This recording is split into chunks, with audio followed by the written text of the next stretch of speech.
A very good afternoon and welcome to Lunchtime News on MTV Sports. Taking a look at your headlines this afternoon. Sri Lanka's army commander meets the Pakistani top brass in Pakistan. Decision reached on the national flower. And West African states impose sanctions on Mali. Now for those stories in detail. Army Commander Lieutenant General Jagat Jayasuriya, who is currently on a 6-day visit to Pakistan, has met top officials of the Pakistani army. Military spokesperson Brigadier Ruwana Wangasuriya said that the Sri Lankan Army Commander met his Pakistani counterpart and the Chief of Staff yesterday. The military spokesperson added that discussions were held pertaining to army training and sports events.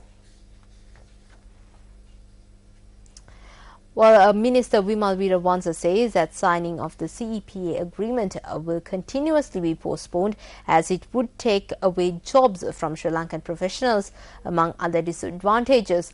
The minister expressed this view while attending an event held to present certificates to students in the construction industry.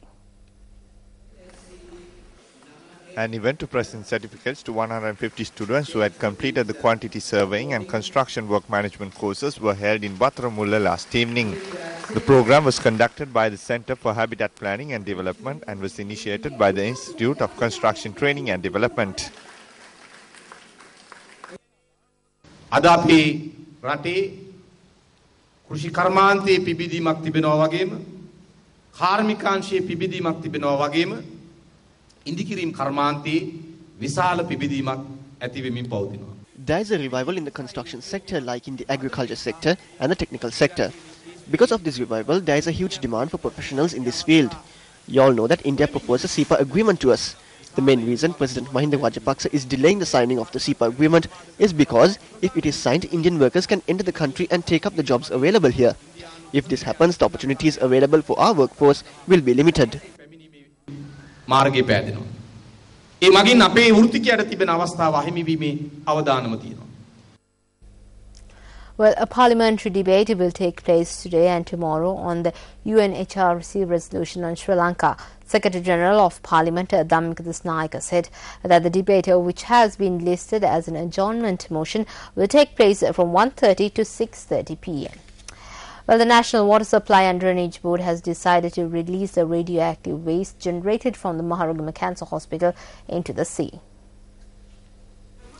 Assistant General Manager of the hospital, Jayantha Pathurana, said that accordingly, a special pipeline system from the cancer hospital to the Maharagama town will be constructed for this purpose.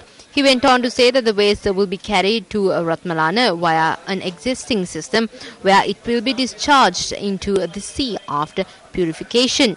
Jayantha Pathurana added that initial work on the project has already commenced. Recently, information came to light of a leak in the sewage line at the iodine unit of the cancer hospital.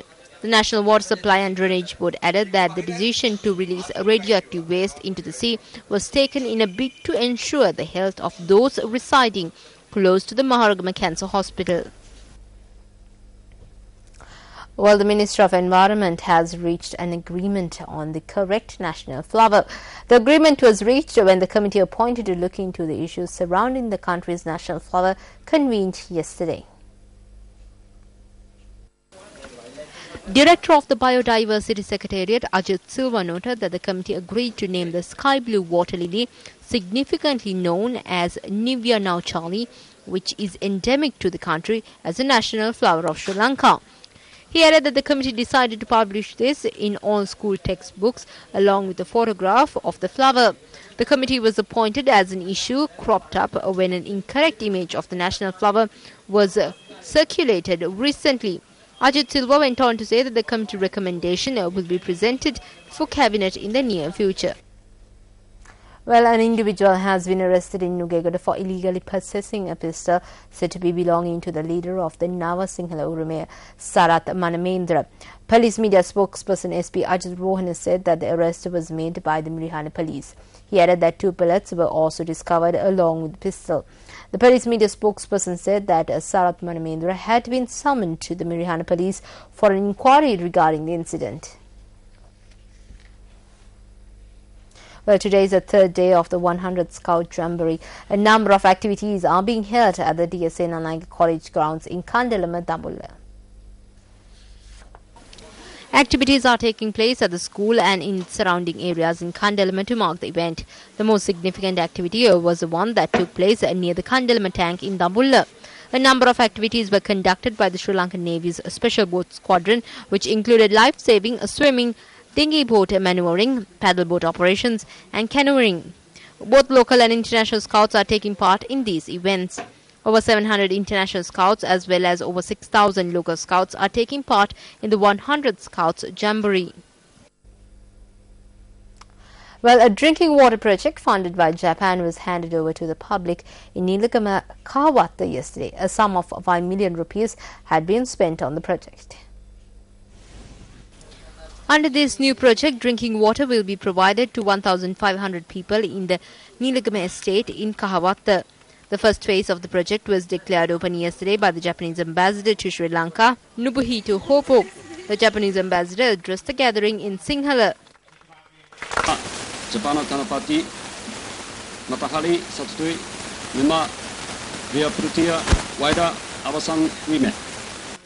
The water project was constructed by the Japan International Cooperation Agency.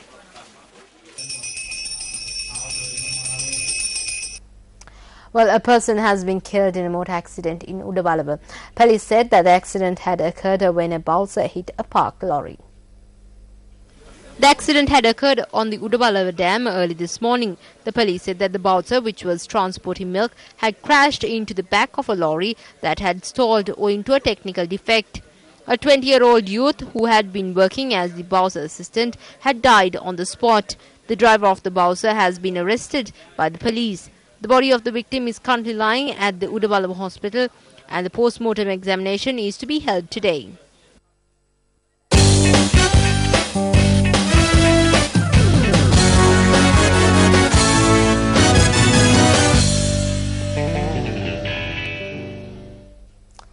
Well, the second and final test match between Sri Lanka and England is currently underway at the Pisara Oval in Colombo. Both teams have made 2 changes in the starting lineup. Sri Lanka have included Angelo Matthews and Dhammika Prasad in place of Dinesh Chandimal and injured Chanaka Welagedara. England have brought in Stephen Finn and Tim Bresnan at the expense of injured Stuart Broad and Monty Panessa. Sri Lanka skipper Mahela Jayawardene won the toss and elected to bat first. Sri Lanka lost the wicket of Tilakaratne Dilshan for 14 runs. It has carried a good wicket for England. Kumar Sangakkara was out first ball for the second time in this series. Strauss has got him on the second grab. Sangakkara can't believe it. First. Lahiru Thirimana was the next to go, giving Anderson the third wicket of the day for 8 runs. Well, I've got At lunch on day 1, Sri Lanka were 82 runs for the loss of 3 wickets in their first innings. Nicely played in the end. There's just a fraction of movement away off the pitch for James Anderson. Well, St. Sebastian's College Cutten Area beat St. Peter's College Cutten Area in the annual one-day cricket encounter played yesterday. The match was played at the St. Sebastian's College grounds. The hosts won the toss and elected to bat first. St. Sebastian's College were all out for 199 in 49 overs. Ravindra Dushan top scored with 42 while Roshan Fernando chipped in with 35 runs. In reply, St. Peter's College Cutten Area only managed 177 runs in 39 overs. Shehan Vishwa scored 59. Thereby, St. Sebastian's College Cutten Area won the match by 20 runs. Prasad Malit of St. Sebastian's College was the judged man of the match.